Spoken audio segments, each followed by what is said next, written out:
ஜெய் ஸ்ரீ விநாயகப் பெருமான் துணை, ஜெய் ஸ்ரீ வராகிமா துணை.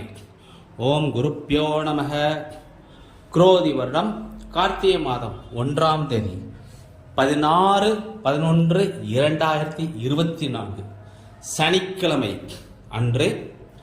அன்றைய தினம் தாயார் ஸ்ரீ வராகி அம்மாவுடைய தாந்திரிக பூஜை செய்வதற்கான ஒரு அற்புத நேரம் இருக்கிறது. அன்றைய தினம் விஷ்ணுபதி புண்ணிய காலம் ஆதலால் தெய்வீக ஆற்றல் அதிகமாக இருக்கும். ஸோ தெய்வ சக்தி அதிகமாக இருக்கும். அந்த நேரத்தில் நம்ம பூஜை செய்து பிரார்த்தனை செய்யும் பொழுது தெய்வீக ஆற்றலும் பிரபஞ்ச ஆற்றலும் ஸ்ரீ வராகியமோட பேரருளும் சேர்ந்து நம்மளது பிரார்த்தனை 100% நிறைவேறும்.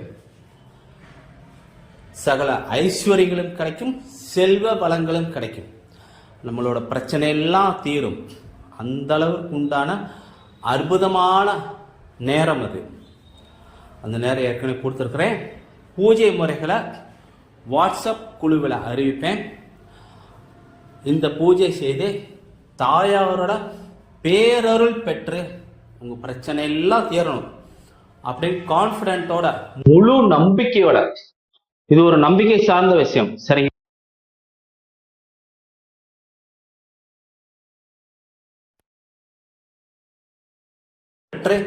வாழ்க வளமுடன். பரமக்குடியிலிருந்து ஸ்ரீ வராகி மைந்தன் மணிகண்டன். வணக்கம். பூஜைக்கான முழு விவரங்களை ஸ்ரீ வராகி மைந்தன் வாட்ஸ்அப் குழுவில் அறிவிப்பேன். அனைவரும் சேர்ந்து பயன்பெறணும். இதுதான் இந்த குழுவில் லிங்க். அங்கே பூஜை முறை ஸ்லோகமும் போடுவேன். அதை பார்த்து பயன்பெற்று எல்லாரும் நல்லா இருக்கணும், அதுதான் அடையனோட ஆசை. சிம்பிளாக ஒரு பூஜை முறையை சொல்கிறேன், கேட்டுக்கோங்க. அதாவது பூஜைக்கு 9 வெற்றிலை 3 வைக்கணும். அந்த 3 வெற்றிலைக்கு மேலே ஒவ்வொரு எலுமிச்சம்பழம் வைக்கணும். எலுமிச்சம்பழத்துக்கு மேலே 3 எலுமிச்சம்பழம், ஒவ்வொரு எலுமிச்சம்பழத்துலையும் பச்சை கற்பூரம் வைக்கணும், சரிங்களா? 21 விளக்கு, 21 மண் விளக்கு.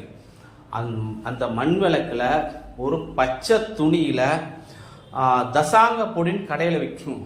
அதை ஒரு ஸ்பூன் போட்டுக்காங்க. போட்டு பச்சை நூலால் 42 சுற்றி சுற்றணும். சுற்றி அந்த விளக்கில் வச்சு நெய் ஊற்றி தீபம் ஏற்றணும்.